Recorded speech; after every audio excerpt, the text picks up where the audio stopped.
Hola, ¿qué tal? Buenas noches. Bienvenidos al programa de esta noche que aquí comienza, en el cual, recuperamos la estructura normal del mismo, con de nuevo entrevista personal al inicio, con un tema que estoy seguro que les va a interesar porque estamos ahora en el momento en el que hay que hablar de ello, y después ya será tiempo en el tramo largo del programa para el debate, para el análisis, para la tertulia con nuestros invitados que analizarán, como no, como siempre, las noticias más importantes que nos está dejando la jornada. Esto es Una Noche Más, cabecera, y comenzamos.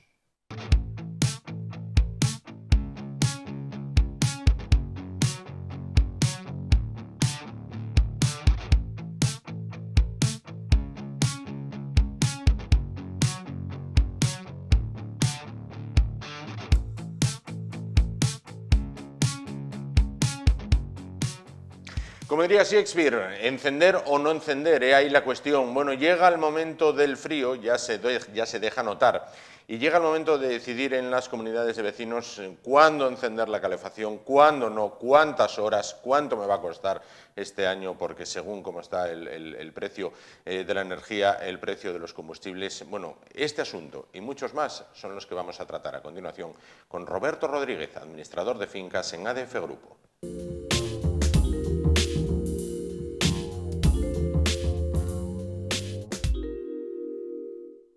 Roberto, ¿qué tal? Buenas noches. Hola, buenas noches, bien. Recordamos, como siempre, ADF Grupo en la calle Naranjo de Bulnes 10, bajo izquierda, que han cambiado recientemente de sede. Roberto, hay que hablar de los calendarios de la calefacción, de los periodos en los que se enciende, en los que se apaga, pero antes hay que hablar de esas ayudas del Gobierno, ayudas TUR, me parece que se llaman técnicamente, sí. Tú nos lo dirás mejor, porque, ojo, no es oro todo lo que reluce y hay veces que el regalo puede ser envenenado, ¿no?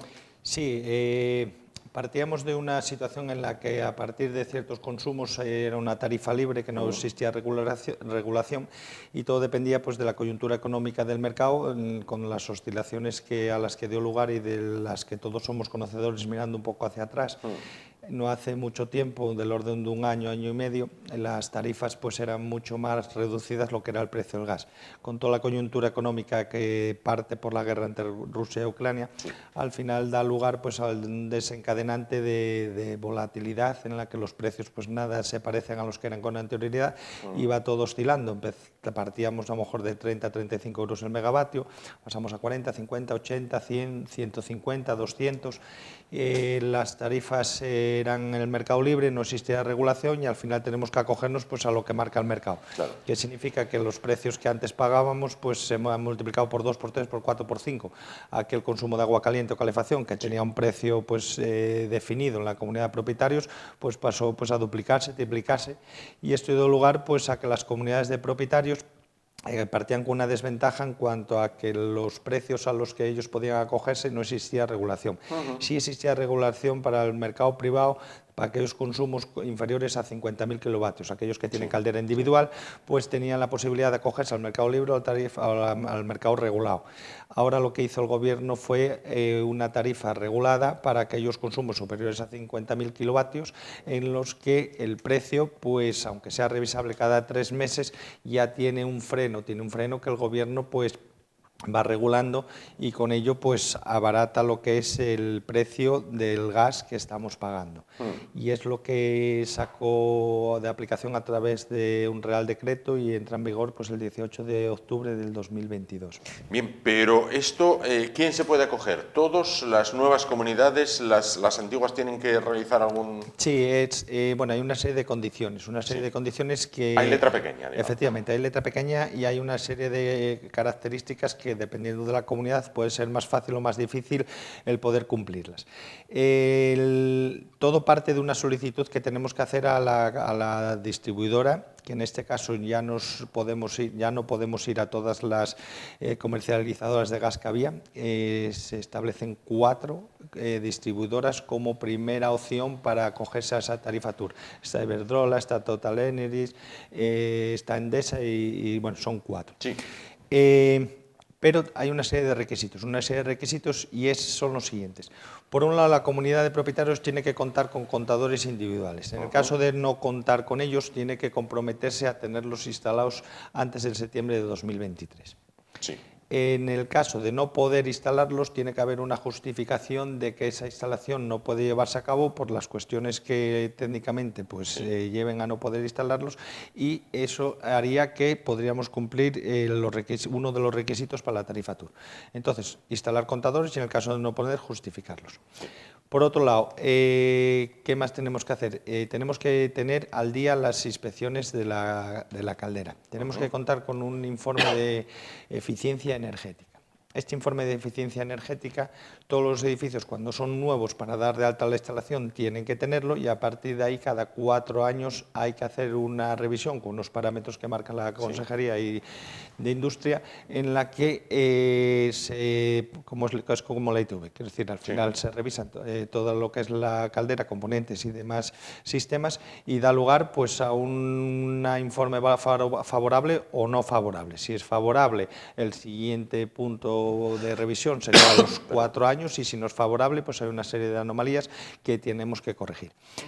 Llegados a los 15 años hay que hacer un informe de eficiencia energética un poco más amplio, efectivamente. Ya tiene que ver con el edificio, con toda la distribución de las tuberías, si guarda las características que en su momento dieron de alta la instalación y tenía que cumplir, y eso implica pues, bueno, una inspección un poquitín más amplia, y quizá a lo mejor que arroje anomalías que a la hora de corregirlas pues implique un coste. Todo esto, si la instalación en cierta medida es reciente o está actualizada y está mantenida como debe de ser, lo que es pasar la inspección puede dar lugar a alguna anomalía o no, y si es de escasa entidad, que la comunidad asumiría. Pero si la instalación, por lo que fuera, no se mantuvo, está muy descuidada y hay una serie de anomalías a las que da lugar, que luego para corregirles implica un desembolso de fondos, tenemos que ver cuánto es el importe que significa esa inspección y cuál es el beneficio que nos da la tarifa regulada. Puede que a lo mejor esa inspección da lugar a una serie de actuaciones que impliquen una movilización de recursos importantes, que vía tarifa reducida del gas no solape la cantidad que invertimos con la reducción del precio de gas. Aún así tenemos que hacerla, porque lo que no podemos es tener una instalación que incumple. Entonces la tarifa regulada viene con una serie de condiciones que no todo es decir, bueno, me apunto, me bajan el precio y ya ahorramos dinero. Y luego se da otra circunstancia, que la tarifa regulada va marcando unos precios que están acotados, van revisándose cada 3 meses, y en un principio lo que marca la disposición es que van a durar hasta el 31 de diciembre de 2023. ¿Qué ocurrió con el mercado libre? El mercado libre ahora mismo, el precio que se estaba disparando y estaba descontrolado, estábamos hablando a lo mejor de 200, 300 euros el megavatio, ahora mismo está por 80, 90 euros el megavatio. La tarifa regulada depende del escalón en el que estemos de consumo, está un poco más barata, pero no ya tanto. Entonces ahora estamos en una coyuntura que no sabemos muy bien si la tarifa regulada es la mejor opción o no. A priori lo es, sin lugar a duda. Lo que pasa es que en función de la evolución de los mercados veremos un poquitín cómo deriva, ¿no? Qué es lo que va a pasar. Claro. Es decir, entonces, antes de tomar esa decisión, calcular muy mucho, ¿no? Sí. Nosotros la inspección no podemos renunciar a ella y no podemos saltarnos la normativa aplicable, que es tener la caldera, tener la sala de calderas en correcto funcionamiento y con la debida normativa aplicable, pues teniéndola al día.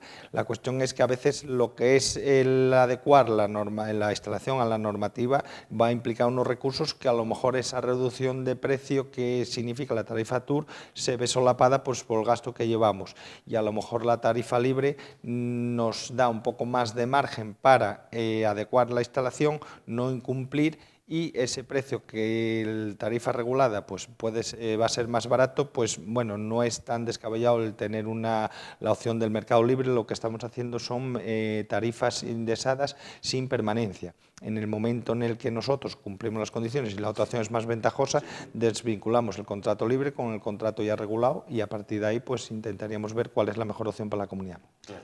Bueno, llegamos, lo decíamos al inicio, ¿no? Llega el frío, llega el momento en el que bueno, se reclama poner en marcha las calefacciones, ¿no? Este año con novedades, o este año con particularidades más que novedades. Que si hay que cambiar los horarios, que si hay que encender más tarde, que si hay que apagar primero. Bueno, entiendo que esto que está siendo el pan nuestro cada día para vosotros, ¿no? Sí, está siendo un poco... todos los inicios y finales de la calefacción traen consigo, pues bueno, mucha discrepancia entre los propietarios. No todos los propietarios tienen las mismas sensaciones, las mismas opiniones, el mismo uso de la vivienda, el mismo sensación de frío, calor o cualquier otra cosa. Al final lo que tenemos que poner un poco a todos de acuerdo, o a la gran mayoría, en un punto en concreto en el que tenga más gente a favor que en un momento dado en contra o discrepancia. El inicio de calefacción, cuando lo tenemos establecido de manera, digamos, oficiosa, porque no hay nada que marque realmente cuál es el inicio ni el fin, lo marcan los propietarios. Lo que no podemos es tener un servicio a disposición de los propietarios, no usarlo, pero lo que es la regulación del mismo serían los propios propietarios quienes tienen que acordar al respecto. Teníamos establecido como fecha de inicio el 1 de noviembre y fecha de apagado el 30 de abril. Tanto el 1 de noviembre como el 30 de abril son épocas en las que ahora empieza a aterrizar el frío, pero va de menos a más, salvo a lo mejor una situación específica que aterrice de repente. Entonces, ese de menos a más da lugar a que gente podría querer tener la calefacción cuando hay ese poco frío, y a medida que va avanzando, pues habría gente que se fuera incorporando. Y nos pasa lo mismo con el apagado. El frío va yendo de más frío a menos frío, entonces podría, cada una de las posiciones es totalmente legítima, cada uno en función de sus sensaciones pues considera que hace falta o no hace falta. Lo que pasa es que no podemos hacer una calefacción a la carta, tenemos que encenderla para todos y apagarla para todos. Sí existe la posibilidad que a través de los contadores individuales, que son de obligada instalación para todas aquellas comunidades que no lo tengan, hace que la caldera tenga un coste para los propietarios, pero lo que es la disposición del servicio, aquellos que quieran usar el servicio de calefacción, daría lugar a que pasaría por un contador y luego se le factura, y el que no, no. Entonces, bueno, con los contadores individuales lo que eliminamos en cierta medida lo que antes pasaba, que se encendía para todos, se apagaba para todos y nadie regulaba o nadie pagaba lo que realmente consumía. Entonces se tendía a que, como pagas de todas maneras, lo tengas encendido o apagado, ahí vamos hacia un consumo excesivo. Máxima, ¿no? Sí, porque decía, bueno, pues si yo voy a pagar igual, al final, ¿por qué voy a pagar si luego a mí no me va a repercutir? Y eso desencadenaba en que íbamos hacia un consumo, digamos, excesivo o no aprovechable, pero en base a que íbamos a pagar igual, y en cierta medida esa disminución no iba a ser repercutida directamente por el que la produce o para la comunidad, porque bueno, estos consumos a veces individuales comparados con los grandes, el hecho de que alguien pague un radiador como que no se repercute directamente en la cuenta de resultados, o por lo menos no se aprecia. Entonces, al final lo que tenemos es que estos inicios de calefacción y apagados, en cierta medida, tienen que responder un poco a la voluntad de la mayoría, y eso no quiere decir que acertemos siempre, pero por lo menos vamos al contrario, por lo menos que sean los disidentes, digamos, o los discrepantes, los menos, y los que más de acuerdo estén, que sean los que más. Entonces estamos hablando de que también coincide que este año es un año un poco atípico, venimos de un verano con mucho calor, venimos de un mes de septiembre, octubre también con mucho calor, incluso hasta la semana pasada, que teníamos 16, 18 grados de máxima y con mínimas de 10, 11. Entonces, bueno, podemos permitirnos el lujo de alargar un poco el encendido. Estamos ya en un momento que tenemos calefacciones que han encendido, otras que no, otras que acordaron en función de los precios encender en diciembre. Entonces, bueno, tenemos un poco de todo, pero no hay ninguna fórmula mágica ni no hay una posición en concreto que sea la más acertada, que sea al gusto de todos. Siempre vamos a tener esta particularidad. Entiendo que estáis también experimentando, las comunidades que lleváis, cambios en el horario, es decir, a qué hora enciendo, a qué hora apago. Sí, con anterioridad, cuando los precios eran mucho más inferiores, pues no había esa meticulosidad en ir reduciendo en cierta medida un poco el consumo, porque bueno, los precios en cierta medida eran asequibles, y el hecho de tener un poco más amplio el horario, más días, pues bueno, sí que por supuesto repercute en el coste, pero era un coste que tampoco se excedía o era desabordable. En este caso, ahora con los precios disparados, cada ahorro, cada kilovatio, pues tiene mucho que ver, porque luego se repercute en el precio y en la hora de pagar. Entonces ahora la gente, pues bueno, quiere decir, está un poquitín más concienciada de que el gasto que hagamos va a tener un coste, y ese gasto, que pueda ser en un momento dado pues modificable o reducido a cuando realmente hace falta, va a significar que lo que vamos a pagar por ello, que va a ser bastante, pero por lo menos no tirar de largo como antes, porque la repercusión era menor y ahora es mucho mayor. Antes comentaba de que se multiplicó por 3, por 4 los precios, entonces tener una hora que no hace falta, pero que no estaba costando mucho, eso ya pasa a valer 4 por 5 y eso significa que, bueno, donde estábamos girando recibos de 70, 80 euros, 90 por consumos, empezamos a girar recibos de 200, 300 y mucho más. Entonces, bueno, quiero decir, eso unido a otros precios que están subiendo de gasoil, de la cesta de la compra, bueno, la inflación, pues bueno, los ingresos no pueden con todos los gastos, o por lo menos en la mayoría de los casos. Se habla mucho en las últimas fechas de las placas solares como una solución para aportar, vamos a ver, bajo vuestra experiencia, Roberto, de ya unos cuantos años, y en Asturias, ¿vale? Vamos a ponernos en el contexto de Asturias, que es lo que nos interesa. No es lo mismo Almería que Asturias, lógicamente. Las placas solares con una vida útil aproximada de 20 años son rentables para una comunidad en Oviedo, Gijón, Avilés, Mieres, Langreo. Sí, son rentables. Son rentables en todo caso. Las placas solares van evolucionando y sí es verdad que lo que apuntabas de la duración o la vida útil que puedan tener de 20 años, ya las hay de 30, 35, 40 años, va evolucionando, aparte de la duración, va evolucionando también la producción. La misma placa solares cada vez produce más kilovatios y al final una instalación en la que la producción no tiene ningún coste en cuanto a que la energía solar no está, quiero decir, no tiene un coste directo sobre la comunidad y la producción, que sí nos podemos ver beneficiados, que ahí sí que puede tener un coste, porque no es lo mismo la energía que nosotros producimos y compensamos que la energía que compramos. Va a ser más cara la energía que compramos que la compensación que nos van a hacer. Aún así, nos vamos a dotar de la producción de una energía eléctrica que la comunidad, con la instalación de las placas solares a una duración de 30-35 años, pues va a haber amortizada la inversión.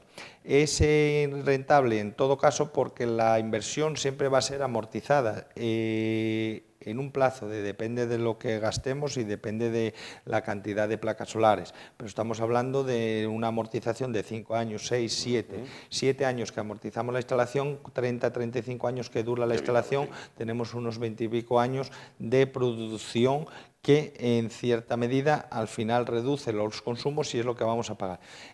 Ahora mismo existen unas bonificaciones a través del IBI que reducen esa amortización de pasando incluso a 0 años en cuanto a que la instalación está bonificada con el 50% del IBI como máximo y si dimensionamos la bonificación del IBI con la instalación nos hacemos con una instalación que retorna el coste vía IBI y nos significaría no invertir en la instalación en cuanto a dinero se refiere de poner todo más allá que queramos ampliar, pues el IBI tiene un tope y nosotros podríamos poner pues muchos más paneles. Me explico, si una comunidad, por ejemplo, tiene de IBI, todos los propietarios pues pagan 15.000 euros, la bonificación que existe en el Ayuntamiento de Oviedo es que bonifican el 50% como máximo durante 5 años. Esos 15.000, que son 7.500 la mitad, el 50% lo llevamos a 5 años, unos 35-40.000 euros. Hacemos una instalación por 40.000 euros que retorna vía IBI y nosotros ya está produciendo desde el momento cero. Todo lo que venga de producción de energía eléctrica es todo beneficio, porque no tenemos ningún coste que haga aminorar o amortizar la instalación. Si esa instalación de 35-40.000 asumida por el IBI, nosotros queremos incrementarla en más paneles y nos vamos a 60.000, ya jugamos con 30-35.000 a favor nuestro del IBI y tenemos otros 30.000. Esos 30.000 con un periodo de retorno, pues a lo mejor de 2 o 3 años, tenemos una instalación mucho más productiva y con un retorno inferior a la media normal, si tuviéramos que costearla nosotros, que estamos hablando de 2 o 3 años. Y volvemos al horizonte temporal de la instalación, un horizonte temporal de 30 a 35 años, tenemos una producción de energía que la tenemos más que amortizada. Y luego los paneles solares tienen por ley una capacidad de producción que cada año va siendo menos, pero no puede producir un 0,05% menos cada año, por lo que el rendimiento de un panel recién instalado y al cabo de 20 años puede verse reducido pues a lo mejor en un 5, un 10%. El panel va a producir el 90% de su capacidad. Quiere decir que el panel va a producir, entonces no es una inversión que se haga obsoleta en un periodo corto de tiempo, ni que deje de producir, ni que la tasa de retorno se vea reducida pues por la obsolescencia del panel. Y todo eso unido a que la luz puede que en un horizonte temporal de aquí a 20 años vaya incrementándose, la cantidad de kilovatios va a ser el mismo o parecido y el precio cada vez va a ser mayor. Entonces, por la inversión cada vez se hace más rentable. Entonces, nosotros, desde nuestro punto de vista, es una opción a tener en cuenta y en la medida de las posibilidades de haya subvenciones o no, viendo un poco la cubierta, pues mínimo pasarla por estudio, ver la viabilidad, ver el coste y por lo menos pues plantearse la opción de si es interesante o no. Mínimo observar esa viabilidad, entonces. Sí, correcto. Hay que cotejar viabilidad, coste, tasa de retorno y todo ello, pues ver en qué medida es interesante o no. Que, repito, a priori es interesante pues para casi todos los casos. Volvemos al tema de los radiadores, que lo había dejado antes ahí aparcado. Sí. Me preguntan, a la hora de purgarlos, sí, ¿vale? ¿Lo puede hacer uno de manera individual o tiene que ser la comunidad? No, tiene que ser cada uno de forma individual. Podría ser la comunidad, pero bueno, normalmente los circuitos de agua cogen pues algo de aire y ese aire pues hay que expulsarlo pues del sistema. Si la comunidad se ha visto envuelta en obras en las que tuvieron que vaciar el circuito y cargar, todo eso da lugar a que la presencia de agua sea más elevada cada vez que hagamos un llenado, sobre todo grande, siempre y cuando hayan hecho un vaciado pues importante. Si fue el primer piso el que tuvo que hacer la reparación, pues a veces se vacía todo el circuito y se llena, estamos hablando de muchos litros. Por eso también la normativa, aparte de llevarnos a los contadores individuales, a llaves termostáticas en el propio radiador, nos lleva también a las llaves de corte del propio radiador, que cuando haya que cambiar un radiador o reparar, no haya que vaciar el sistema. Estas llaves, que vienen incorporadas o no en los radiadores con cierto tiempo, el hecho de no usarlas hace que se inutilicen, se endurecen y luego el no usarlas, pues a lo mejor cuando quieras apretar o desenroscar, rompe. Sí. Entonces es conveniente que todas las llaves se usen, independientemente de que requieran usarse, por lo menos que se muevan. Esta normativa lo que hace es que todos los llaves de corte que no existían, que se incorporen en los radiadores, de tal manera que no haya que vaciar el circuito. Y el circuito, en el momento que lo vaciamos y llenamos, pues da lugar a la presencia de aire. ¿Cómo sacamos el aire? Pues purgando. Esto puede ser una actuación propia de cada propietario o bien, por el contrario, pues una actuación comunitaria que tendría que ir el mantenedor vivienda por vivienda e ir purgando. Una vez que purgamos, acabamos eliminando aire y puede que dé lugar a algún purgado más. Quiero decir, cada vez es menos la presencia de aire, pero no con solo un purgado, digamos que eliminamos en todos los casos la presencia de aire. Y luego hay viviendas que están más afectadas que otras y estas son, por ejemplo, las viviendas últimas. Tenemos una columna de agua en la que es la que marca todo el circuito y esta pues tiende a estar por encima de la última vivienda. Entonces las últimas viviendas, el aire tiende a estar al final del circuito y las últimas viviendas son casi siempre las más afectadas, casi siempre. También se eliminaron estas cuestiones como esto antes, con anterioridad, el purgado era muy típico, ahora se incorporan pues purgadores automáticos en el propio sistema, ya otros purgadores que no tenemos que hacerlo en el radiador. Entonces, dependiendo de la comunidad, depende del radiador, pues hay veces que estas actuaciones son más típicas o en otros casos pues están cayendo en desuso o casi ya ni se hace. Pero bueno, podríamos purgar individualmente o comunitariamente. Correcto. Se aproximan las fechas de Navidad. Sí. Esta pregunta te la hago todos los años, pero se hace tremendamente necesaria. Llega la época en la que empiezan a proliferar por ventanas y balcones, bueno, pues distintos adornos en forma de luces, en forma de Papá Noeles escalantes, Reyes Magos, para que luego sepan dónde tienen que dejar los regalos en las casas de los niños y demás. Árboles en los portales de la comunidad. Vamos a ver, con la ley en la mano no se puede colocar nada pero hay que tener un poco de voluntad también y ver en qué época nos encontramos, ¿no? Sí, efectivamente. A ver, la ley indica que cualquier alteración de la fachada tiene que ser consensuada por Junta de Propietarios y llevar el cauce que puede llevar cualquier punto que se quiera tratar en el orden del día. Esta alteración de la fachada pues tiene que ver pues con la instalación de macetas como con la instalación del Papá Noel que escala u otras cuestiones. Es una época en la que, bueno, quiero decir, aparte de tener un poco más de empatía en esa época unos con otros o todos con todos, no se lleva a tal extremo el hecho de que alguien haya puesto un árbol de Navidad en el portal o haya puesto un muñeco en la terraza, o luces, quiero decir. Entonces, bueno, no nos ha pasado en ningún caso que nadie haya indicado de esta cuestión y que quiera meterlo en junta, que quiera que no se haga, nunca nos ha pasado. Pero bueno, sí es verdad que a veces las leyes están para regular ciertos aspectos que si esos mismos aspectos se regulan de por sí entre la buena convivencia y el buen querer de todos, la ley como que pasa un poco a segundo plano. La ley está pues para donde hay esos momentos un poco de que uno hay una posición, el otro tiene otra posición y a veces hay que regular pues las distintas día a día. Entonces, bueno, quiero decir, no nos ha pasado nunca.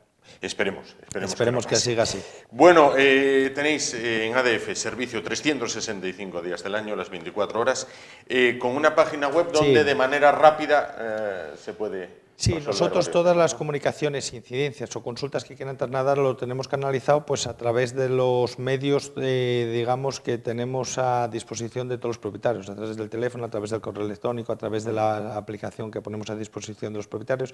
Y lo que hemos incorporado en la página web de nuestra administración de fincas es un formulario muy básico en el que con nombre, apellidos, teléfono y una breve descripción de la cuestión que quiera consultar o generar incidencia, nos llega una comunicación que para el propietario es muy fácil de llevar a cabo y para nosotros tiene pues igual de validez porque nos llega de forma inmediata y damos curso como si fuera cualquier incidencia acusada pues por otros medios. Entonces, a través de la página web es un formulario muy sencillo en el que eso, con dos datos, identificando el propietario, la vivienda y lo que es el número de teléfono para ponernos en contacto con él, hace la descripción y no tiene que descargarse en ninguna aplicación ni meterse en un programa.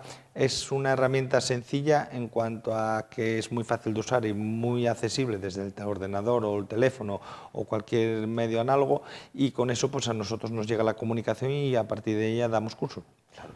Bueno, pues queda dada la información. Roberto Rodríguez, administrador de fincas en ADF Grupo, en la calle Naranjo de Bulnes 10, bajo izquierda de Oviedo. Muchísimas gracias por estar con nosotros esta noche. Te vemos ya en diciembre, cuando queden ya muy pocas fechas para Navidad. Recordamos eso, sobre todo, buena voluntad y hombre, un poco de manga ancha y ver en las fechas en las que nos encontramos, ¿verdad? Así es. Así es. Muchísimas gracias por estar con nosotros esta noche. Gracias a vosotros. Bueno, nos vamos muy rápidamente a los anuncios. Volvemos porque ya nos esperan nuestros contertulios de esta noche para ese tiempo de debate, de análisis, tertulia, sobre la mesa las noticias más importantes de la jornada. Hasta ahora mismo.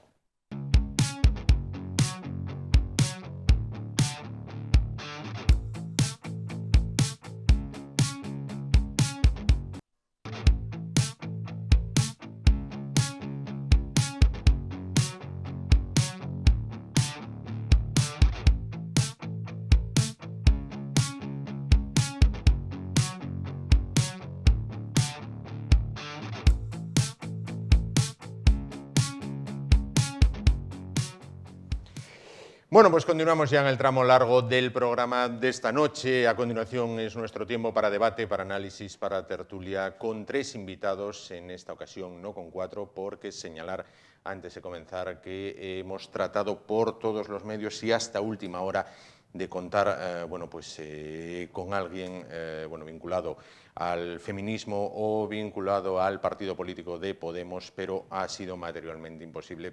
Problemas de agenda, problemas de hora, distintas razones han impedido a todas las personas con las que hemos contactado a lo largo de estos días el que pueda hoy sentarse, como digo, alguien perteneciente a los movimientos feministas o al grupo político de Podemos. Damos la bienvenida a los 3 invitados que sí han querido estar esta noche con nosotros y paso a presentarles, en este caso, Luis del Viso, abogado. ¿Qué tal? Buenas noches. Buenas noches, Juan. Muchas gracias por darme a tu programa y tener otra vez una buena tertulia. Es una pena que no hayan tenido un momento para acudir y poder contrastar opiniones, pero bueno. Creo que con los que somos que nos podremos arreglar. Por el otro lado, Andrés Calvo, psicólogo clínico, ¿qué tal? Muy bien, Juan, muchas gracias por invitarme de nuevo al programa, muchas gracias. Gracias a usted. Y José Antonio Sáenz de Santa María, geólogo, ¿qué tal? Buenas noches, Juan. Bueno, pues cuatro temas sobre la mesa. Vamos a ver si nos da tiempo a tocar los cuatro porque son de mucho interés. Comenzaremos hablando por las repercusiones jurídicas de esa sentencia del sí es sí. Continuaremos con las posibles ventajas que podrían tener los colectivos LGTBI+ a la hora de acceder a un puesto de trabajo, a una oferta de trabajo. Continuaremos con la ley de bienestar animal. Hay animales que ya no podrán ser adoptados como mascota, otros habrá que sacar un carné, un permiso especial para tenerlos. Y finalizaremos con si consideran que es necesario o incluso legal que los colegios puedan controlar las redes sociales de los alumnos. Comenzamos por el primero y voy a dar el primer turno de palabra como abogado, que es a Luis del Viso. Luis, la ley sí es sí comienza a tener repercusión en las sentencias. No es que comience, es que era algo que ya estaba previsto. Es decir, el Consejo General del Poder Judicial, en su informe previo a la proposición de ley que realiza el Gobierno, y en este caso es preceptivo, ya advirtió de que se estaban modificando los tipos penales y que se estaban rebajando las penas para los delitos muy graves. Con lo cual, lo que se dijo cuando se aprobó por parte de muchos queridos compañeros que tenían la suerte, para mí no tan suerte, de tener procedimientos en sus despachos sobre los cuales los afectados o los condenados eran por delitos de violencia sexual, pues que se iban a ver beneficiados y que, evidentemente, en aplicación de nuestra Constitución, del principio básico de la retroactividad de la ley beneficiosa para el reo, nos encontramos con que se tienen que rebajar las penas. Han rebajado las penas. ¿Qué sucede? Pues que contamos con que la norma se está preparando con una serie de ideologías y con una serie de formatos que no paran ni a escuchar. Es un poco de ignorancia y de prepotencia, que es lo peor, que el ignorante se ponga a marcar la ley sin pensar y sin escuchar, porque cree que tiene la palabra divina y que lo que él dice va a ser así. Y ahora me llama la atención que una jueza, como es la delegada del Gobierno para la violencia de género, a decir que no quiere, que es lo de siempre, ¿no? El machismo y los jueces que son muy machistas, teniendo en cuenta que gran mayoría de los jueces ahora son mujeres y que lo que están haciendo es aplicar estrictamente la ley, que es lo que no están haciendo ellos. Entonces, es algo que se veía venir y es algo que se va a repetir. ¿Por qué? Porque se están haciendo unas leyes, si me permiten la expresión, un poco absurdas y un poco excesivas, sin parar a analizar y buscando el tema del rédito político, que no es lo que hay que buscar en las normas. Andrés, José Antonio, dice Luis, ley absurda, ¿sí, no? A ver, No absurda, sino que no se ha estudiado las repercusiones que tiene y que no se escucha a los técnicos que le está diciendo, oiga, que va usted por el camino equivocado, y como tiene la verdad divina, pues lo hacen. No que la ley se absurda, para nada. Yo lo único que digo es que no se han parado a analizar las repercusiones finales que van corriendo y que al final hay un tema ahí dentro de la ideología de izquierdas que se queda un poco en el aire, que es en la iglesia musulmana Mahoma tenía una mujer que era una niña de 12 años. Cuidado, ¿eh? Sí. Estamos intentando dar amparo a cosas que pueden obtenerlo. Que sí, que hay mucha libertad sexual, a mí me parece muy bien, pero al que le guste que le peguen a él, porque como le peguen a ella, va a tener un problema ese señor. Con lo cual, estas cosas están muy en el límite y hay que mirarlas mucho. ¿Por qué? Porque se está dictando normas sin estudiar. ¿Que van a llevar a dónde? Pues a que muchos salgan de la cárcel, a que... ¿Qué es lo que está pasando ahora, no? Lo que está pasando ahora, que es la pena. Lo que pasa es que también, bueno, diciendo un poco, también sí es verdad que la ley se basa en principio, bueno, a raíz de lo que ocurrió en la manada del 2016, creo que fue, ¿no? En Pantón y todo, pero que buscaba también un consentimiento explícito, es decir, que exista un consentimiento explícito por parte de la víctima, cosa prácticamente a veces indemostrable porque tiene que ver con situaciones muy íntimas que son muy difíciles de demostrar en general, ¿no? Pero sí intentaba también mejorar la asistencia a las víctimas, sí intentaba diferenciar entre el abuso y la agresión sexual, ¿no? O sea que parece que en principio las intenciones son unirlas. Parece que en principio las intenciones, yo lo que creo también es que hay una politización excesiva de todo, como me acuerdo que dije en el debate anterior, y que desde luego lo que no puede ser es que pues eso, que una ley en principio barra la presunción de inocencia de alguien también, ¿no? Que es lo que también que eso se sobreentiende que si yo si pongo una denuncia y eso va por encima, por el hecho de la palabra denunciada, eso va por encima de que exista luego, eso va por encima de la presunción de inocencia de alguien, aunque la carga de la prueba, según tengo entendido, siga existiendo en la parte fiscal, ¿no? Eso ya lo estamos padeciendo un poquito antes con la normativa de violencia de género, en la cual pues llegamos a unas connotaciones tales como que haciendo lo mismo, una cosa queda impune y la otra cosa queda con sanción de cárcel. Bueno, yo que evidentemente no soy jurista y solo tengo un poco de sentido común, creo, bueno, a mí todo esto me parece un sainete, directamente, es decir, entiendo que la ministra o el gobierno tienen muy buenas intenciones de ayudar a las víctimas, de protegerlas, etcétera, etcétera, etcétera, pero claro, es que el infierno está empedrado de buenas intenciones.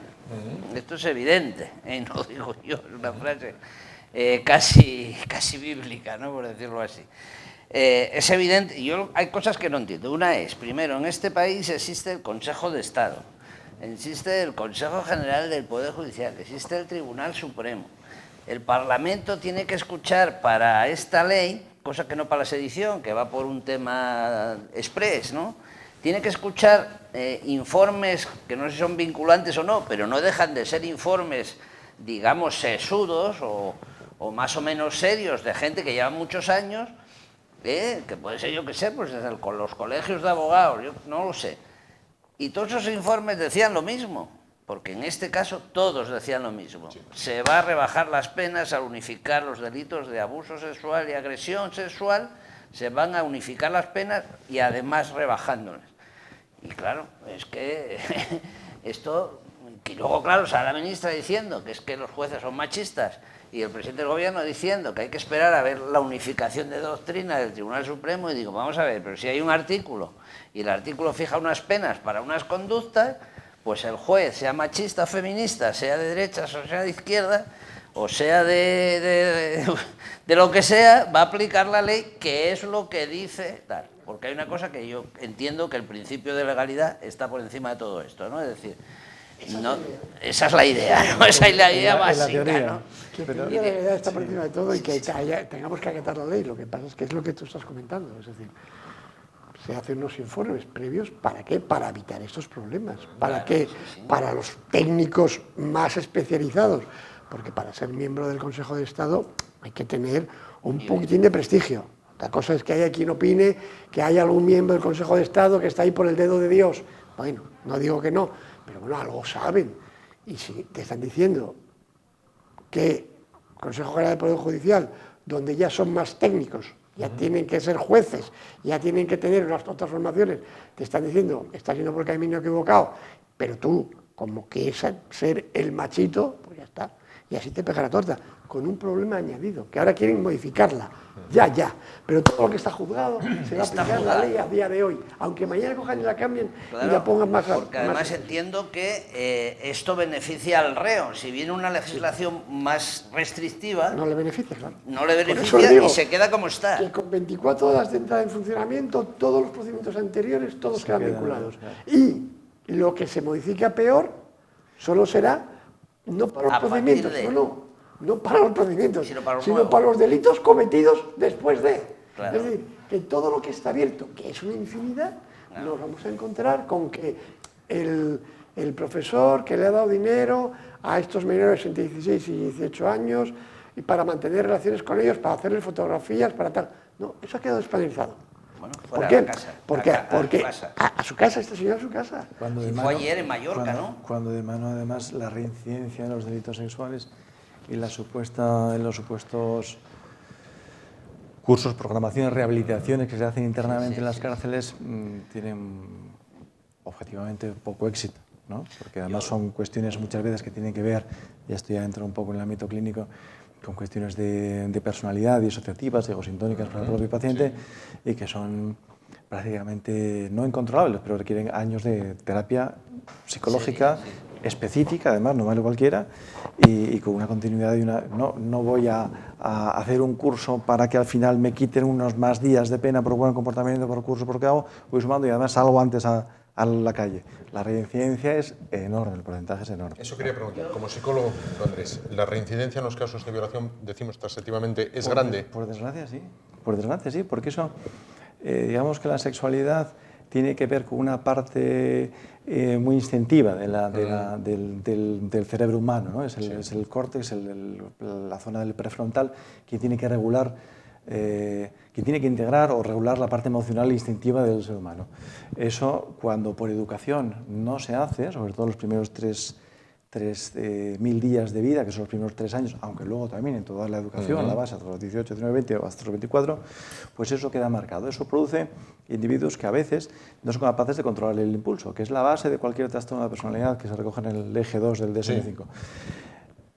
Controlar eso, hay 3 terapias específicas demostradas científicamente que son válidas, 2 americanas y 1 inglesa. Esa formación en España está empezando, todavía no. Y desde luego cursos educativos, entre comillas, psicoeducativos, que es lo que se hace para intentar que estas personas no reincidan, tienen muy poco éxito, son muy poco, porque es una cuestión egosintónica, automática, límbica, emocional, sensitiva, instintiva. Además, otra cuestión que es relevante es la edad, ¿no? Una persona con 4, con 5, con 6, con 10, con 12 años es fácil de cambiarle algún parámetro, pero una persona con 56, con 57 años, con 45, va a ser complicado. Se podría hacer, sí, pero con terapia es muy complicado. O sea, lleva tiempo y la constancia. No es complicado, y lo digo por mí mismo. Yo no sé cocinar y no me pongo a cocinar ahora y me da la risa. Entonces es muy difícil que yo me haga cocinero, muy difícil. ¿Puedo llegar a ser cocinero? Seguro, pero voy a tener que echar muchas horas también. Entonces, Sí, muchas horas e ir en contra de una parte del cerebro que realmente quiere seguir haciéndolo. Claro. O sea, disociativamente es la que toma el control, es la misma que nos saca los dedos del enchufe cuando los metemos, no piensa, yo lo hago, impulsivamente. Rehabilitar eso y conseguir una reinserción social, que es el principio es realmente complicado. y con un pequeño matiz, que cuando metes los dedos en el enchufe, te pega el tariazo y no lo vuelves a meter. Cuando cometes un delito de este tipo, por muy aberrante que sea, va buscando un placer. Evidentemente, el resultado final es un placer. Si detrás de ello no hay una corrección, va a estar complicado. Si le diera el calambrazo ya verías tú, pero bueno, ese problema lo tienes en esto, lo tienes en el alcoholismo, tienes muchas áreas en las cuales es muy difícil la rehabilitación. Se puede, pero muy duro y muy difícil. Por eso insisto siempre en el hecho de diagnosticar más allá de las patologías que son... el abuso sexual en muchas ocasiones tiene que ver con cuestiones de personalidad que hay que diagnosticar más en profundidad para aplicar un tratamiento que sea más adecuado y más potente hacia esa patología. José Antonio. Yo repito lo que decíamos antes fuera de cámara. A mí todo esto me parece un sainete digno de Jardiel Poncela. Es decir, esto lo coge un buen humorista y claro, esto es el sainete patrio. Es decir, nuestros representantes, que considero que no son los mejores en ningún caso, los mejor preparados y tal, pues están haciendo, no sé, pues el ridículo. ¿Para qué vamos a hablar mal, no? O sea, están haciendo el ridículo de una manera, digamos, consciente. Y bueno, pues no Luis, tengo más que decir. Creo que quedó claro. Luis, vamos a ver, ¿esto obedece, en tu opinión como jurista, obedece a una chapucería en la cual, bueno, pues se tiró para adelante sin escuchar a nadie? O si vamos a ser un poquito más profundos o maquiavélicos, ¿obedece a ahora voy a poder echar toda la porquería encima de los jueces diciendo que son machistas? Porque mira qué ganas les tengo. Yo ya te digo que creo que el fundamento viene en 2 puntos. Primer punto, en el intentar trasladar con las rebajas de las edades, con las rebajas de las delictivas. ¿Por qué? Pues porque en el otro lado también hay problemas de este estilo. Entonces, claro, si tú estás teniendo una cultura en la cual ve inhabitual y normal casarse con una niña de 12 años, pues es muy complicado decirles que no, que eso no está bien. Entonces, se está dando una rebaja porque hay una serie de conductas que quieren que se hagan más normalizadas y que no estén penadas.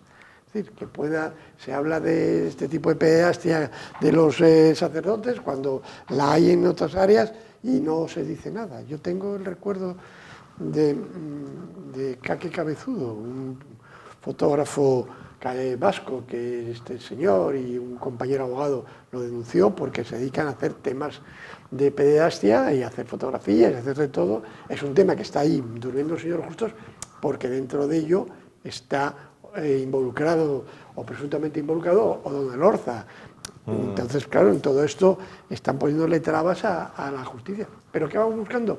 Pues que estas cuestiones son un poco de fachas, ¿no? Esto de no permitir que la niña puede abortar sin decir nada, pero oye, si va a pedir paracetamol de 1 gramo, no se lo dan porque no es de Tamérica, ¿no? Yo quería apuntar también una última cosa sobre este tema, y es que, aparte de los informes técnicos que hubo en contra de toda esta historia, en el propio Partido Socialista, las asociaciones feministas o todos los feministas y feministas que hay en el Partido Socialista también estaban en contra de esto. Sí. También se avisó al gobierno internamente de que esta historia iba a donde iba. Pero eso es como... Y al final salió. Es que es una cosa que no acabo de entender. Claro. Pues esto tiene muy fácil arreglo, que es muy sencillo, que es: yo necesito seguir sentado en el Falcon.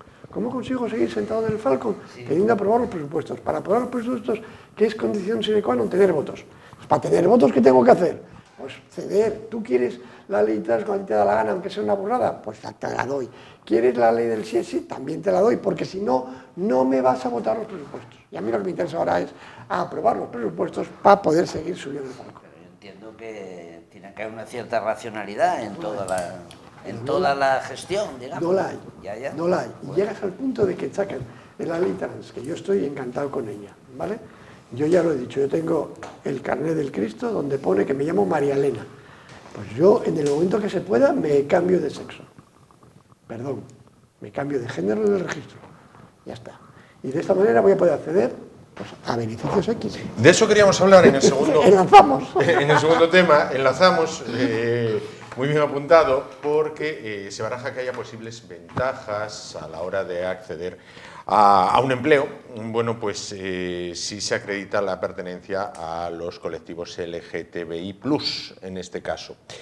Bueno, no sé si es legal, moral o ético, bueno, pues acreditando una condición sexual o una tendencia sexual, el pasar por delante en las listas del empleo, en las listas del ansiado trabajo, ¿no?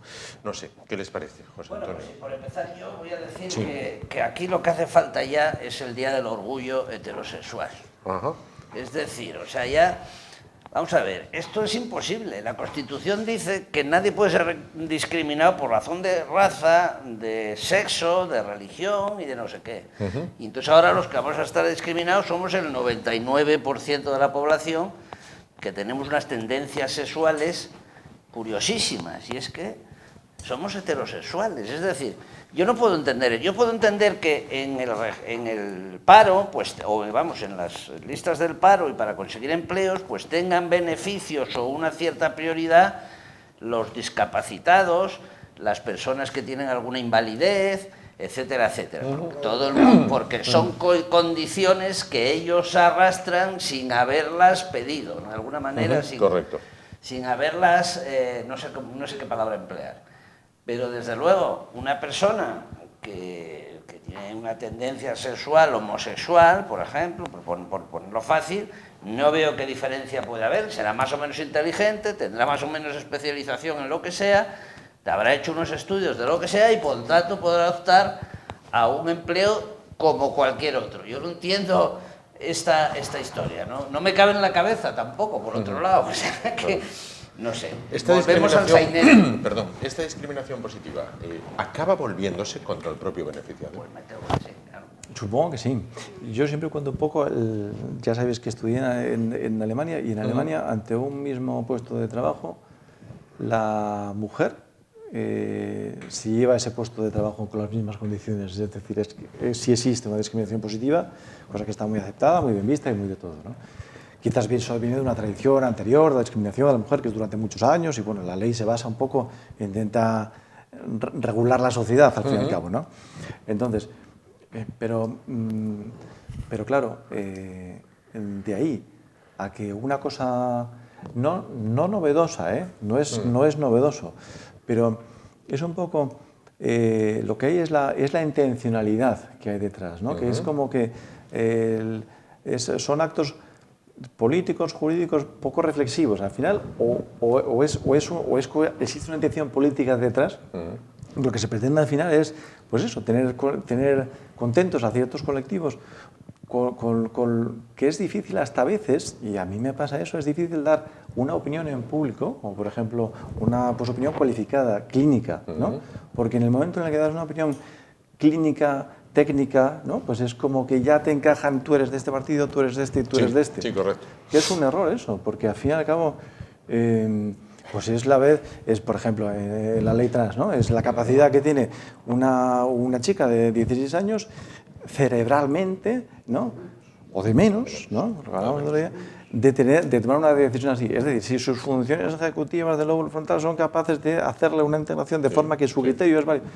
Bueno, pues si dices lo contrario, si dices que sí o dices que no, es un partido político u otro. Sí. Eso es absurdo, esencialmente absurdo, ¿no?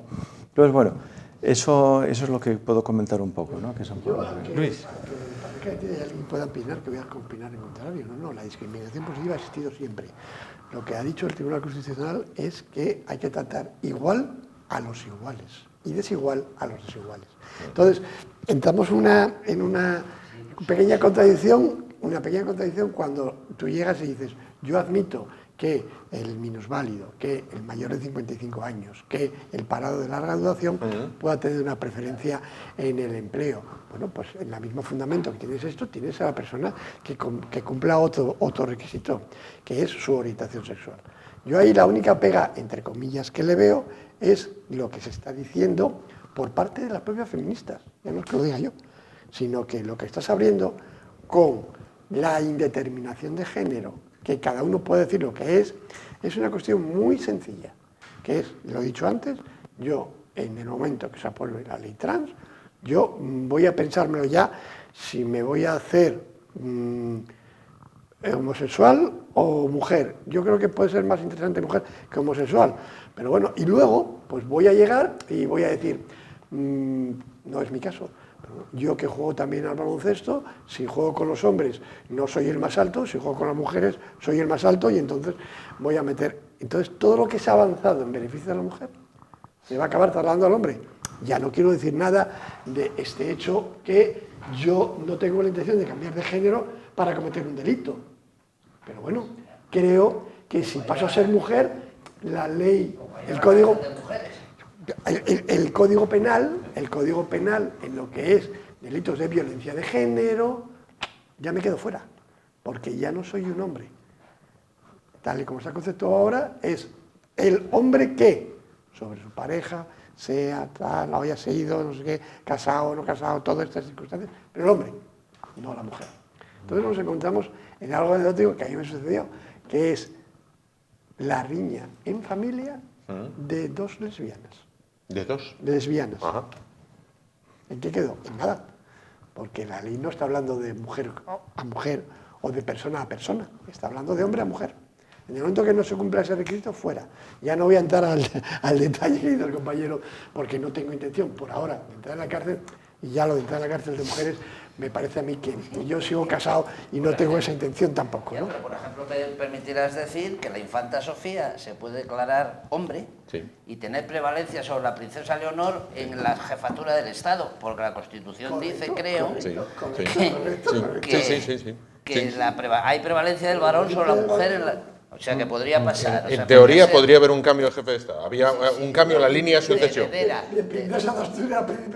la línea de sucesión de la corona. Claro, esto puede pasar por la ley. Podría pasar, al menos con la teoría. En la teoría. Podría pasar. Pero es que claro, es que cuando uno legisla, vamos, cuando el Parlamento legisla, el gobierno manda proyecto de ley y el Parlamento legisla, hay que ver todas las posibilidades que se abren y que se cierran, entiendo yo. No, claro, pero es que el problema que tenemos es ese. El problema es que estás legislando en un sentido, sin mirar todo lo que repercute, todo lo que estás haciendo.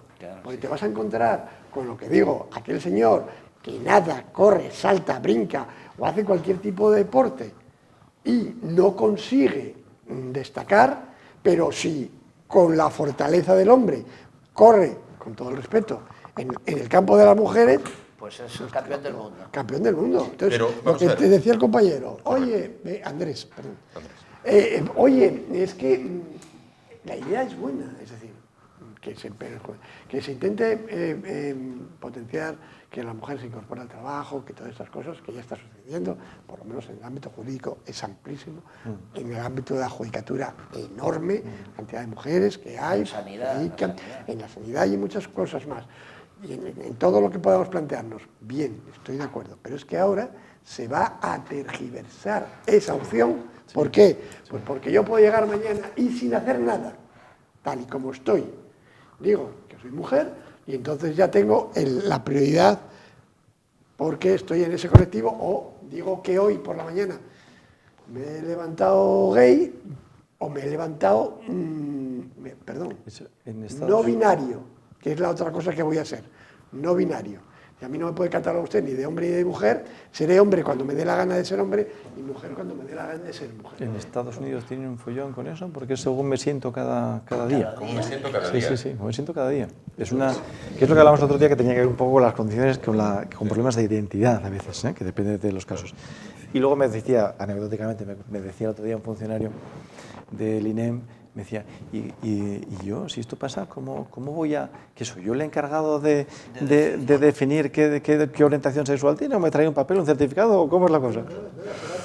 Actualmente, si no lo han cambiado en los últimos tiempos, para acceder a Policía Nacional, Guardia Civil o bombero, hombres y mujeres tienen distintos requisitos en las pruebas físicas. De estatura, de capacidad física. Porque si le pones la estatura de 1,75, pues reduces mucho el campo. Efectivamente, pero bueno, lo de la estatura podría ser pasable. Lo que no considero que sea pasable es pues levantar X peso un bombero o correr una distancia un hombre o una mujer, porque a fin de cuentas luego van a enfrentarse a un problema común.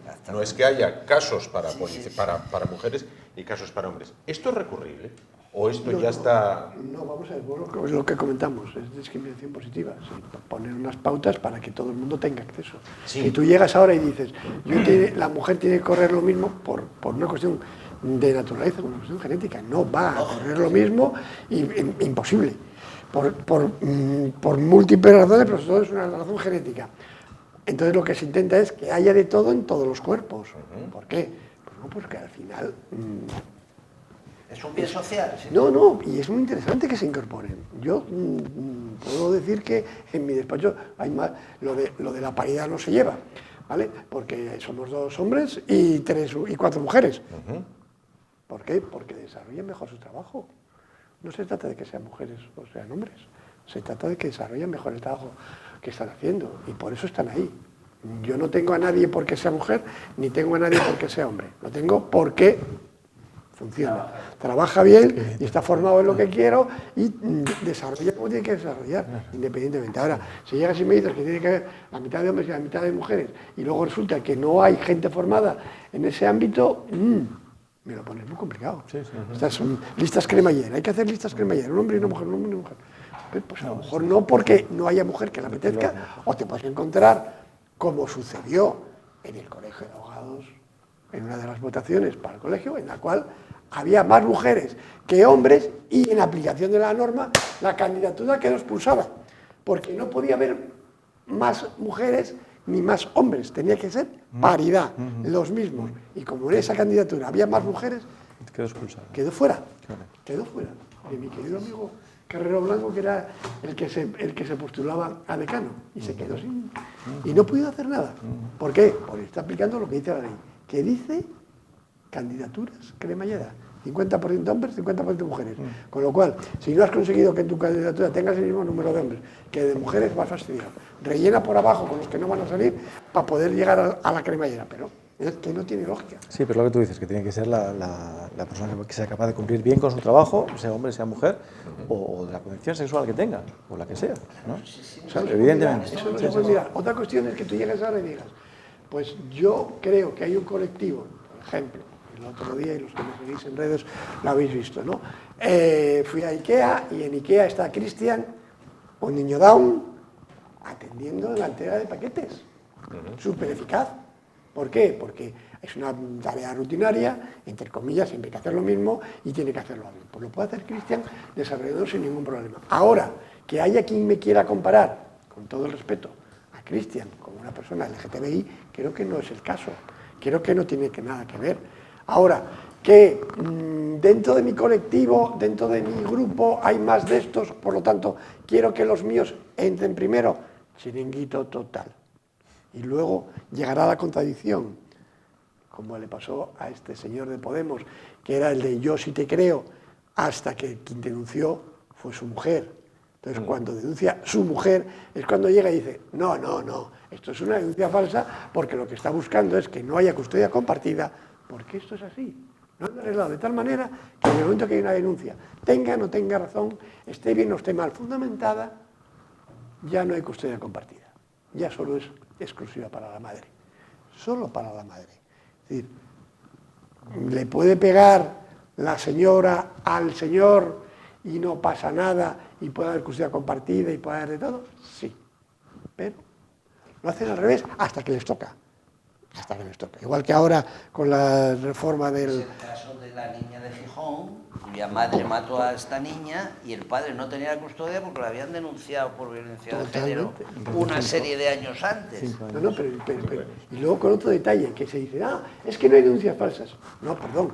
Lo que sucede es que en muchos de los casos la resolución judicial lo que dice es, no se ha podido probar que no hayan ocurrido los hechos relatados. Ya está. Porque para que la Pero denuncia te sea queda falsa, cuando- tengo que tener grabado que ese día, cuando ella dice que yo estaba aquí, estaba fuera. Y no es así. Y no es así. Yo tuve un asunto en el cual el señor durmió una noche en comisaría. ¿Por qué? La señora fue por la mañana a informarse a comisaría. Y cuando le dijeron lo que tenía que hacer, a las 4 de la tarde, cuando llegó el señor de trabajar, llamó a la policía.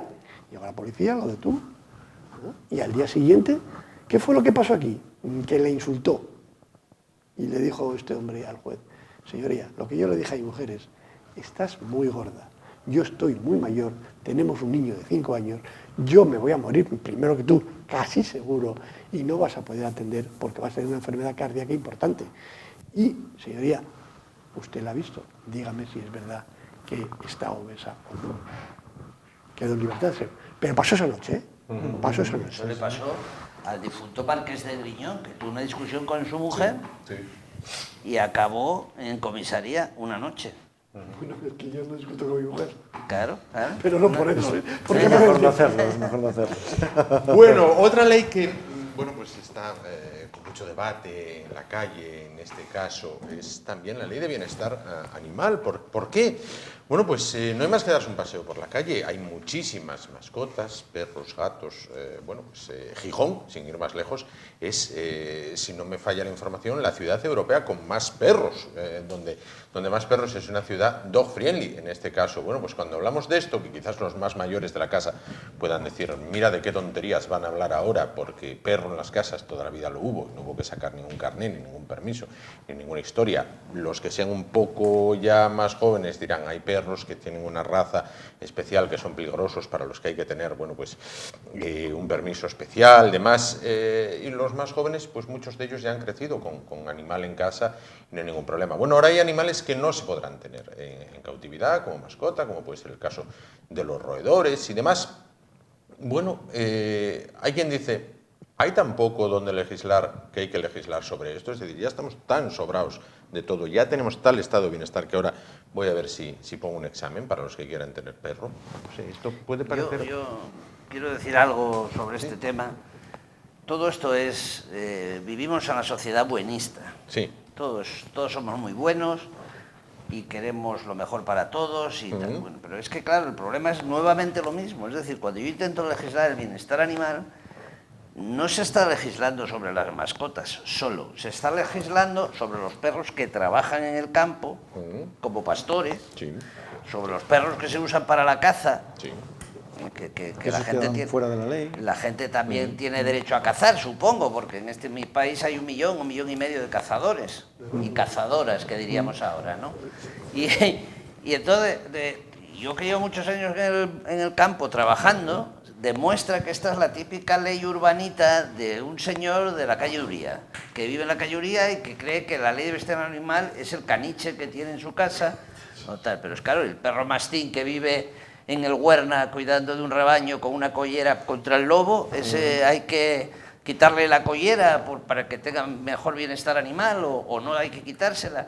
Todo esto es, nuevamente entiendo lo mismo, se intenta legislar generalmente para una cosa que es muy complicada. Los toros, a ver, los toros, ¿vamos a poder seguir teniendo corridas de toros o no vamos a poder? Vamos a Gijón no.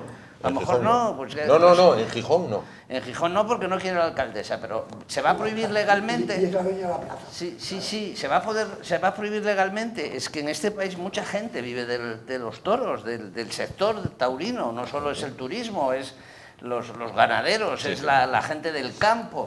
En fin, todo esto, volvemos a lo mismo. Se intenta legislar una cosa sin ver qué es lo que pasa alrededor de la cosa que quieres legislar. Se legisla en genérico solamente para perros y gatos.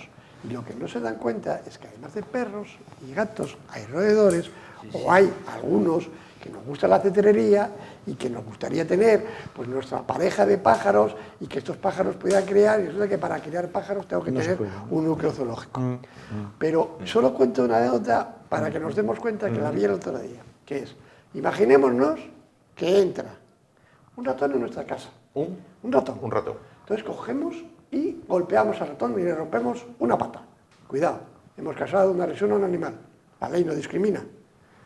Imaginémonos que cogemos la escoba y, el romper la pata son 8 meses de cárcel. Que cogemos la escoba y le pegamos y lo matamos. Al ratón. Al ratón. Que ha invadido tu casa. Que ha invadido tu casa y que es un animal. Bueno, está por ver que no fuera su casa previamente. Espera. Pero déjame que termine. Entonces, resulta que ya no es una lesión, es una muerte, con lo cual 8 son 12, pero como además ha habido ensañamiento, porque con la escoba la has pegado varias veces, y ha habido la utilización de armas o herramientas para causar el daño, 36 meses de cárcel, por matar al ratón. Punto. Punto. Ya no digo nada. El otro día... Espera, otro detalle. ¿Cómo vamos a conceptuar el señor que tiene una gallina, la mata, a ver cómo la mata, para comerla? No, es que el otro Porque día... tiene 4 gallinas en casa para nada. El otro día querían paralizar una explotación acuícola porque las lubinas pues las matan con frío. Es decir, las sacas del agua, con lo cual la lubina se va a morir, pero es que las meten en un tanque de agua helada, con lo cual se mueren instantáneamente, pero que eso era una especie de violencia. O el tema de los pulpos, están diciendo que, bueno, vamos a reproducir pulpos, que son seres inteligentes, y vamos a reproducirlos en cautividad para comérnoslos, pues yo, vamos, no sé, pero patatas con pulpo debe haber en toda Asturias, 18.000 restaurantes que dan patatas con pulpo. Entonces dice, bueno, todo esto es un despropósito, es que básicamente es un despropósito. Quiero preguntarte desde el punto de vista, apelando a tu condición de psicólogo, vamos a ver, y tengo que utilizar una palabra en asturiano, no sé si la Academia de la Lingua la registra. Estamos refalfiados. Quiero decir, ya hay que legislar. O sea, estamos refalfiados. Ya es, vamos a ver, aquí tenemos un perro y un gato, vale, preciosos, fantástico. Debe ser de un anuncio de estos de comida de animales y tal, porque son modélicos. Pero ahora, un roedor, un pájaro, el ratón que decía Luis. Los tienes que estar esterilizados. Tú ya no puedes tener una pareja en tu casa que no estén ambos esterilizados. Bueno, pero vamos, sin llevar las cosas tampoco a los extremos. O los periquitos, ¿eh? Porque digo yo que si mato a un ratón en casa, el juez algún entendimiento tendrá hacia mí. No, la me cargo ventaja los que tienes, 36 meses. Espero que no, simplemente la ventaja porque que tienes es que no te va a denunciar nadie. Bueno, pero pero a lo mejor el vecino sí. Ten cuidado que como el vecino te vea, Sí. Sí, o no, como puedo tener el problemas vecino serios. tenga Algo contra ti. pues puede llegar y decir, Mató, mire, yo le vi salir de su casa, Con el dentro cuerpo de del casa, delito, sí. sería invasión de Pero- identidad, pero- le vi salir con el ratón muerto. Pero viendo también otras intencionalidades, por lo menos, siendo buenista, ¿no? Vamos a ver si... También esta ley sí es cierto que dice que los animales son seres sintientes, cosa que antes no eran, desde enero del Código Civil. Código Civil. Bueno, seres sintientes, que eso no quiere decir que la humanización de los animales, que eso es otro cantar, que a veces es como esta sociedad, hablando de la sociedad ya más clínicamente. Somos muy narcisistas, no queremos compromisos, pues ya mejor nos llenamos la casa de gatos en vez de personas, en vez de casarnos y de tener hijos, que dan mucho más problemas, económicamente requieren más inversión, más cuidados, más validación, más de todo. Lo que hacemos es llenarnos la casa de, ya no de perros siquiera, que el perro lo tienes que bajar a la calle, sino de gatos. Un gato es un animal que da menos que hacer. Da mucho menos que hacer. Sí, mucho menos. Y son un encanto. Yo te lo tuve el fin de semana, lo trajo mi hija y se te pone aquí, ahí lo ronronea tienes, y lo flipas. Yo quedé flipado y además se te acerca y te da el caricita, se ve con la cabeza y no pincha. Pero eso es una sociedad al final que es lo que está todo, si lo ves en conjunto, es una lástima que esto sea así, porque es la falta de compromiso que se tiene en general, ¿no? Totalmente es una falta de compromiso. Y eso es una repercusión política, porque si yo, lo que hablábamos antes, yo legislo de una manera, tengo que tener una amplitud de miras para ver cómo va a afectar esto, ¿no? La ley sí o sí. Hago esto, vale, quedó muy bien, tengo los votos, pero al final el que venga luego que se fastidie un poco, ¿no? Es una cosa así. Claro, ¿qué pasa? Que viendo eso, la buena intención de la ley del bienestar animal, también es cierto que los animales sí sienten, no son humanos, porque a veces en la clínica vemos a pacientes, que también depende de la personalidad que tengan, que humanizan en exceso a los animales. Y realmente cuando vas a un curso para adiestrar a un perro, generalmente te dicen, no, un perro es un perro y tú eres un humano, ¿no? Y si tienen que comer, comen después de ti, ¿no? O sea, se trata de que no se humanicen a los animales de compañía como sustitutos de los hijos que no he tenido, que a veces pasa, siendo ya siendo un poco freudiano, ¿no? Pero por otro lado, el hecho de que los animales sean sintientes, que eso es cierto, el hecho de que exista una ley que intente proteger a los animales, tanto en cautividad como no, el hecho de que exista un curso de formación. Los alemanes y los austríacos y en Europa, tú si tienes un perro, aparte de que cuesta un dineral, lo cual ya te hace pensar si lo voy a tener o no lo voy a tener, y impuestos, y es que me obligan a hacer un curso. Bueno, no sé si exactamente lo obligan o no, pero casi todo el mundo hace un curso que cuesta 1.000 euros, ¿no?, de mano, y es un curso, pero donde tú vas, te dedicas unas tardes, vas allí, te dan unas clases, pues explican los principios básicos conductistas de los perros. Y además se usa y se hace bien, es decir, aquí el curso, ¿no?, que hay que hacer, me parece que es un curso online, para empezar, ¿no? Y luego te da una serie de cosas, unas imágenes de cómo tienes que hacer y a ver cómo eres tú, cómo ver. Eso es una traperada, ¿no? Si me permitís, volviendo otra vez al tema de que tú legislas sin tener en cuenta lo que pasa alrededor, el otro día salió un catedrático de ecología de la Universidad de Madrid y decía que, claro, que esto de proteger a los gatos callejeros, por ejemplo, tú no puedes matar un gato callejero, según la ley. No, ni se te ocurra, ¿no? Bueno, pues claro, pero ni tú ni el ayuntamiento. O sea, los gatos callejeros en Madrid son una plaga, hay gente que les da de comer y están reproduciéndose permanentemente, hay miles de gatos callejeros y lo que está dejando de haber en Madrid son gorriones, jilgueros y demás fauna paseriforme, por decirlo así, ¿no? Porque claro, y el catedrático de ecología decía, es que claro, que no se puede inyectar en el medio un agente tan demoledor, por decirlo así, como es un animal que caza, el felino es un felino en todo el sentido de la palabra. Instintivamente. Y entonces caza, y caza mucho. Claro, yo en mi casa de la Caridad hay unos gatos que de vez en cuando pasan por el prado. Yo les dejo hacer y no tengo topos. Antes tenía muchos topos, ahora no hay ni uno. Bueno, ¿por qué? Pues porque el depredador cumple con su función. Pero claro, esto lo pones en Madrid y en Madrid dicen, no, es que en esta ciudad casi no hay pájaros. Claro, es que está llena de gatos callejeros. Entonces, claro, la ley ahora les protege, lo cual es una cosa un poco ridícula, ¿no? Pero ¿sabéis qué pasa también?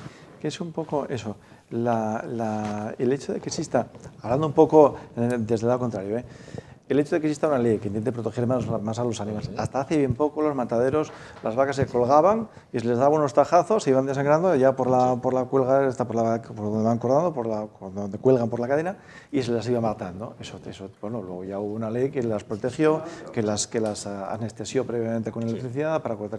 Eso es bueno, que pasen esas cosas. Es bueno. Ya digo que no representa a ningún partido político, afortunadamente. Pero que... Y luego, por ejemplo... Entonces no pasaba nada. ¿Qué pasa en esta casa, al menos? ¿Qué pasa con los perros de caza? Los perros de caza, estos, según esta ley, están excluidos de la... O sea, no son... Sí, pero no tienen los mismos beneficios. Es como si son otro tipo de... Un perro de caza es otro animal. Y bueno, es un perro de caza. Digo yo, no sé, a lo mejor es que no estoy bien informado. Yo insisto que no soy cazador de armas, a mí lo que gustan son los pájaros. Bien, el perro lo cuidan, mis compañeros cuidan al perro porque es un compañero de trabajo, es un compañero de afición y necesitas que esté bien. Yo estas cosas que te digo, no, es que, el otro día me decía uno, no, es que hay gente que cuelga al perro. Mire, eso es muy poco lo que hay. Eso es muy poco. 80 y 90 era muy normal en los pueblos. Me acuerdo de un pueblo que veraneábamos que cuando un mastín tenía hijos, cogían a los perritos pequeños, los tiraban al agua, hasta que se ahogasen. Y ya estaba. Y los perros de caza, según tengo entendido, no tengo ni idea del tema, pero al parecer hay perros de caza que valen y que no valen para la caza, ¿no? Entonces es como que también se aprovecha eso un poco para decir, bueno, como tú eres perro de caza, si me vales, te cuido, te quiero, te cuido, te doy de comer, y si no me vales, lo mato. O lo desahucio de alguna manera, ¿no? Bueno, pero eso es una enfermedad, igual que si el perro se rompe la cadera o se rompe una pierna, cosas de estas que al final... No, pero es que llegamos a un punto de buenismo de llevar al perro en un carrito de niño. No. Me parece muy bien. No. Y lo que comentabas antes, esa idea, que no me parece nada descabellada, que yo... Mi hijo tiene perro y mi hija gato, ¿vale? Y que ha llegado a plantearse decir, si en vez de tener hijos hubiéramos tenido un perro y un gato... Es lo que está pasando, Es lo que está pasando. No, pero es más o menos. Y además, siempre hay un detalle tonto, que es un chiste, ¿no? Dice, si quieres saber quién te quiere más, abres el maletero del coche, metes a tu mujer y a tu perro, lo cierras y cuando vuelves a la media hora y cuando lo abras verás quién te quiere más, ¿vale? El perro, se lo decía a mi hijo, es que tú no te das cuenta que cuando tú llegas a casa, el animal no te ve como el carcelero que le ha dejado solo durante 2 horas, sino como el libertador que le va a sacar de paseo. Yo tengo... Sí, sobre todo la ley de bienestar animal, claro, es evidente, todos los animales que nos comemos, claro, lo que tú dices, antes se mataban de una manera, hoy día es impensable. Esa es la España de... De hecho, las vacas se matan con un tiro en la cabeza instantáneo, o sea, se les da un tiro en la cabeza y mueren instantáneamente. Y los cerdos, pues se les anestesia con un circuito eléctrico y mueren a millones, o sea, no... Eso está superado, es decir, y me parece muy bien que los camiones donde se llevan los animales pues tengan unos formatos y esté legislado cómo son los cajones y todas estas cosas, o que las gallinas pues tú puedas discriminar entre el huevo que como, que está la gallina enjaulada, o que es más caro, está en libertad. Esto es fantástico, está hecho ya, yo creo que vamos, salvo error o omisión, todo esto está hecho. Y ahora llega una ley y dice, no, es que los animales pues tienen estos derechos así, bueno, es que, oye, en fin, no sé, es un poco excesivo y sobre todo lo dicho anteriormente, sin mirar el contexto. que es lo peor. Que lo que está de moda es el vegano. Pero un curso sí está bien pensado. O sea, yo tengo un animal, yo tengo un perro en casa, que además tiene un carácter muy bueno, pero es muy fuerte, ¿no? Yo si ese perro no lo tengo pues adiestrado, a mí, que mido casi 2 metros, me lleva. Y si mi suegra lo lleva por la calle, vamos, es que la lleva desde donde vivo en Leranco hasta la georía arrastrándola, si hace falta, ¿no? Entonces, ¿por qué quieres? O sea, hay que tener cuidado con los perros, por muy buen carácter que tengan, son animales y son instintivos y a veces te obedece cuando ven un perro pasar por la calle, no te obedece. Bueno, es pequeño, tiene 1 año todavía. Entonces, pero claro, este curso para los perros, que yo sepa como propietario de un perro, pero ojo, un curso bien hecho, no un curso online que lo haga en 5 minutos. Esa es la aplicación de la ley, que esa es otra cosa, como pasa en tantas cosas, ¿no? Pero pero saber cómo se trata un perro, saber cómo se hace, saber cómo funciona un perro, cómo funciona la mente de un perro, eso ahorraríamos muchos problemas, ¿eh? Cada vez que pienso, me acuerdo de aquella vez en La Coruña, que fue muy conocido el caso, donde un perro así pues cogió a un niño, lo mató, un bebé, lo cogió, horroroso, estas cosas pasan. Claro, yo tengo que ser consciente de qué perro tengo, cómo es el carácter, qué hacen los perros, qué tipo de perro tengo, y no es lo mismo un caniche que un labrador que pesa 37 kilos y que tienes todo músculo, ¿no? No tiene nada que ver. Y ya no te hablo de un bulldog o un perro o un schnauzer, que son muy fuertes, ¿sabes? Pues un curso de esos yo no lo veo nada mal, pero bien hecho, lo de siempre. Claro.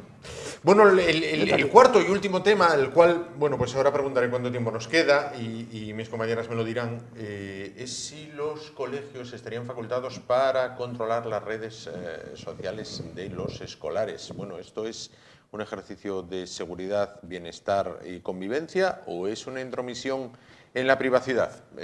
Andrés, por ejemplo. Empiecen ahí. Venga. Pues a mí me parece que los que tenemos que controlar son los padres. Los padres son el problema en sí. Yo si tengo un hijo que está... si yo he pasado tiempo con mi hijo, hija, si le he dedicado tiempo, si le he validado, si de una personalidad normal, correcta, armará trastadas como hemos hecho todos a los 14 años, pero no hará burradas ni dentro de las redes sociales ni fuera de las redes sociales, ¿no? Entonces, hasta el punto de que yo tengo que controlar su móvil, bueno, tengo que saber qué es lo que hace, pero tengo que poder confiar en mi hijo según la educación que yo le he dado. Que controlar las redes sociales, además, ¿quiénes? Los profesores. O sea, yo tengo pacientes que son profesores que están hasta aquí de trabajo. Su jornada laboral acaba a las 3. En teoría, ¿no? Son funcionarios y están hasta las 8 de la tarde corrigiendo, haciendo, poniendo. Si les dices, no, usted además tiene que tener una tablet en su clase y va usted a controlar al resto, a todos los alumnos que no escriban tonterías en las redes sociales. Vaya, hacen de psicólogos, de controladores, de profesores y de todas. Por eso les quería poner la figura de autoridad, ¿no? Que se habló en su día. Es un reflejo el hecho de que los adolescentes, los alumnos de una clase, tengan este tipo de comportamientos, es un reflejo de la mala educación que estamos haciendo, de lo poco reflexivos que somos, por no hablar de la ley educativa, que es un fracaso tras fracaso y demás, ¿no? En Europa. Tiene que haber una sociedad más reflexiva, más cuidadora, más pendiente y con más tiempo para los hijos. Yo eso lo tengo muy claro. Yo, para empezar, soy hijo de militar, con lo cual recibí una educación bastante estricta y disciplinada. Yo intenté hacer con mis hijos algo similar. Y yo considero que un niño que está bajo mi patria potestad no tiene derecho a tener una red social hasta que alcance una edad correspondiente. Es decir, un niño de 13, 14, 15 años lo que tiene que hacer es estudiar matemáticas y hacer deberes de física y jugar al baloncesto, por poner algo. Pero toda esta historia de las redes sociales y tal, pues bueno, pues no. Es decir, lo mismo que no ve la televisión en casa hasta que acabe los deberes o hasta el fin de semana, pues lo mismo pasa con los móviles. Yo es que estas cosas, yo soy muy... De antes. No, muy de antes. Yo es que creo que hay una forma de hacerlo bien y una forma de hacerlo mal, que no es la de antes y la de ahora. Hay que ser, como dice Andrés, hay que tener una confianza en los hijos, pero esa confianza se va ganando. Y desde luego, con menos de 15 años, un niño para lo que está es para estudiar, para jugar a sus horas y para dormir, y punto, y se ha acabado. Y si los profesores, si yo tuviera que decir que hay redes sociales para este tipo de niños, desde luego los profesores, en mi ausencia, tienen mi autoridad. Pero no son los controladores, profesores. No, claro, pero es que yo nunca he dudado de esto. Es decir, yo cuando llevo un niño a un colegio, le doy al profesor el niño y mi autoridad sobre el niño. Punto. Es decir, Eso era antes, ¿eh? No, y ahora, es decir, porque si no te sale mal. Pero lo que pasa es que puede pasar que tengamos una edad, ¿no? Tengamos una edad. Yo tengo 57, bueno, pero cumplo lunes, pero quiero decir, es muy complicado. Ah, no, es muy sí, complicado. Yo no digo que sea fácil. La educación es no muy he dicho complicada. que sea Lo que tienes que fácil. tener en cuenta es que ahora mismo, donde las dos partes de la pareja tienen que trabajar para tener un sueldo, Claro, para ese es tal, el problema. llegas cansado a casa y cuando llegas a casa tienes que pelear es una lucha diaria.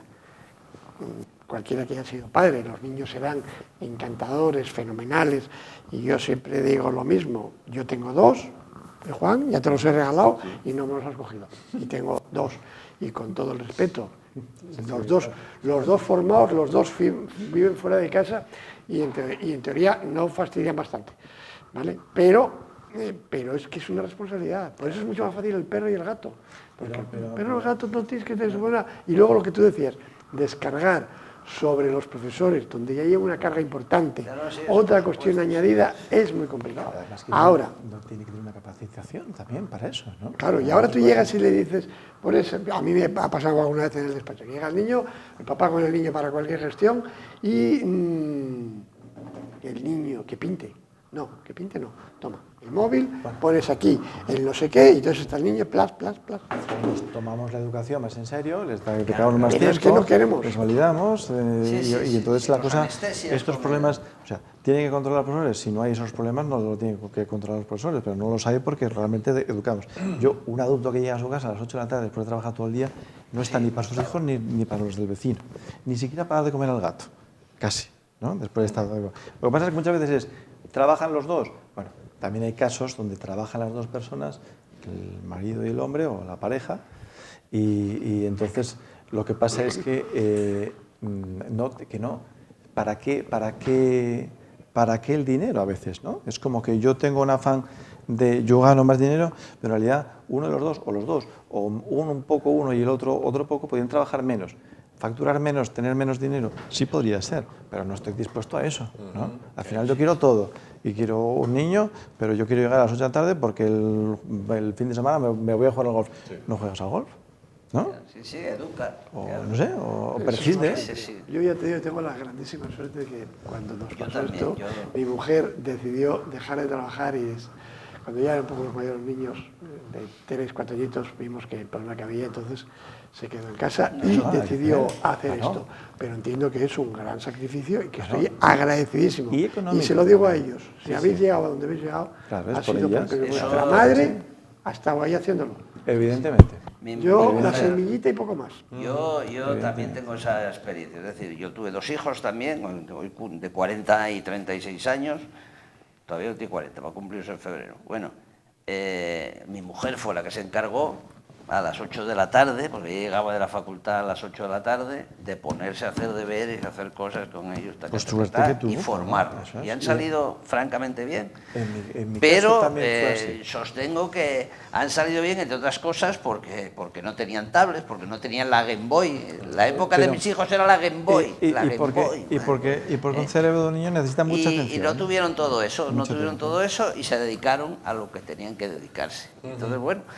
Y sí, ahora veo que los grupos de WhatsApp de los padres del colegio, los grupos de WhatsApp de la clase de tercero E, y todo es un desastre total y absoluto, y los profesores por el medio. Y dicen, bueno, pero esto, ¿cómo es esto?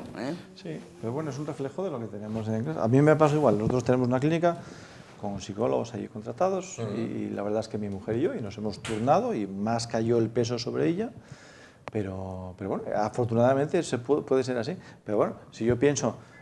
lo que perdió en la clínica de cuando nació mi hija no se puede contar, ¿no? Claro. Pero es que es así, Pues llegamos así al final del programa. Además voy a aprovechar el último minuto de programa para quedar tremendamente bien reivindicando el papel de los abuelos, a los cuales tengo que agradecer en la persona de mi suegra, bueno, pues la atención que presta a mi hijo, pues todos los días, en todas las tardes. Un saludo muy afectuoso para mi suegra, que seguro que me está viendo, y así he quedado muy bien de cara a Navidad para ir preparando el tema del terreno de los Reyes Magos y Papá Noel y todas estas cosas, que nunca viene mal contar con el apoyo suegril, en este caso. Me despido, perdón, de nuestros invitados. José Antonio Sánchez Santamaría, muchísimas gracias por estar con nosotros esta noche antes que algo. Muchas gracias, Juan. Muchísimas A gracias vosotros, por estar con nosotros. Y Luis, muchísimas gracias, Luis del Viso Juan, Abogado, gracias por estar con los nosotros tertulios. esta noche. Está muy interesante. Muy Llegamos jurídico. así llegamos al final, que ya sé que me están apurando mis compañeras. Gracias por su atención. Mañana volvemos de nuevo con el programa Una Noche Más. Primero la entrevista personal, después el tiempo para análisis, debate y tertulia. Hasta entonces, gracias por su atención, buenas noches, ánimo y adelante.